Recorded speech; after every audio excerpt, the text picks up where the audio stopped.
Hey YouTube, it's me, your boy, B3, back another kicking movie reaction review. Movie reaction review. Today we got another kaiju film, the third movie in the Godzilla franchise, which actually is a crossover film. King Kong versus Godzilla, y'all. Yeah, this is the original one, obviously not the 2021. Yeah, this one's pretty cool. I'm gonna give you a read up at the back of the box real quick, actually. I'll put this back where it was. The terrifying battle between the mightiest monsters of all time. The two biggest monsters of all time battle in the thrilling adventure classic King Kong vs. Godzilla when an underhanded pharmaceutical company goes to a remote tropical island to steal King Kong for advertising purposes.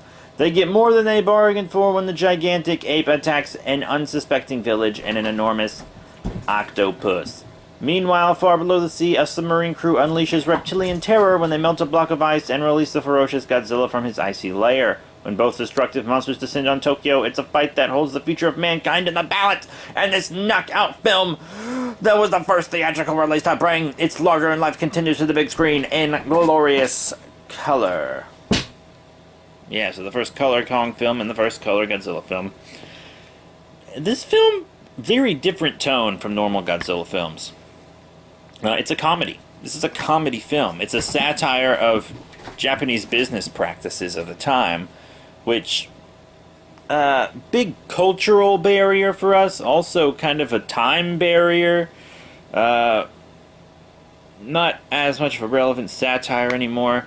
You can tell it's an old film because of all the blackface. Lots of blackface in this movie. It's not funny. When they go to the island of natives, it's just a bunch of Japanese actors in blackface, and their translators, the blackest blackface of all. Which is really awful, you know? But at the same time, this is post-World War II Japan. They probably couldn't have even gotten anyone other than Japanese actors if they wanted to. That being said, it could have just been an island of Asian people, but no. Oh, yeah, the blackface is very not cool. Very not cool. Also, the explorers go out and they're like, hey, let's get along to the natives. We'll give them cigarettes. They give 2 cigarettes to a child and tell him not to smoke them around his mother. But they're like, oh, fuck it. Smoke the cigarette. Puff away, kid. Oh,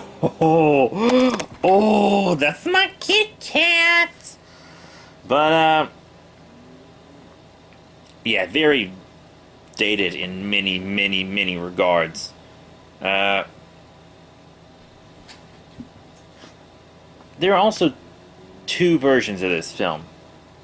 There's the Japanese version and the American version. The American one has been edited, had lots of stuff thrown in, lots of entire Japanese scenes replaced by American scenes with news people, scientists, and it's really just like this exposition trash. And it's really bad exposition. It doesn't explain anything. It doesn't make a lot of sense a lot of the time. Like, one scientist was like, Godzilla's a cross between a T-Rex and a Stegosaurus. It's like, a T-Rex and a Stegosaurus didn't fucking do it. My cat is being insane right now. Shouldn't be chasing a bug. And then they were like, Godzilla's brain is the size of a nut, a berry of sorts. It's like, what? That can't possibly be true, dude. No. And Kong's is the size, it's like 10 times the size of a gorilla's skull. No, definitely also way too small. It's so tiny. But the final fight's kind of cool. King Kong has this, like, electricity power, and the reason for that is this was originally supposed to be a Frankenstein versus Godzilla movie. Frankenstein Conquers the World, Frankenstein versus Varagon, if you're familiar with those films. Maybe I'll review them one day, maybe I won't. Who the fuck knows? I don't know jack shit. But it's a good fight. Kong's electricity powers. He's got Godzilla, who's apparently weak against electricity in this specific film, but in no other film later. So Kong kind of uses that to get the upper hand. And honestly, Kong did kind of need some kind of power, because Godzilla's got his atomic breath, you know. Godzilla should have been able to wipe the floor with Kong, but it was still fun to watch, you know? And the end of the movie, it's very, open-ended. It kind of favors Kong, which is odd. Maybe that was a rights thing. They had to favor Kong a little, to get the rights to use that character. I don't know. I wasn't there. My cat's freaking out. But it ends with them both falling into the ocean. Kong comes up and he swims home. Godzilla also swims off, so it's a tie, but it looks like Kong won. I would have just filmed a different ending for American and Japanese audiences, because, I mean, for the American movie I would have Kong win, and for the Japanese movie I would just had Godzilla win. That's what I would have done. Will I review the Japanese version one day? I don't know. I don't actually believe I don't have a copy of it. I have this on VHS and on this Blu-ray, and this Blu-ray doesn't have a Japanese version I can play, so I don't have a Japanese version. I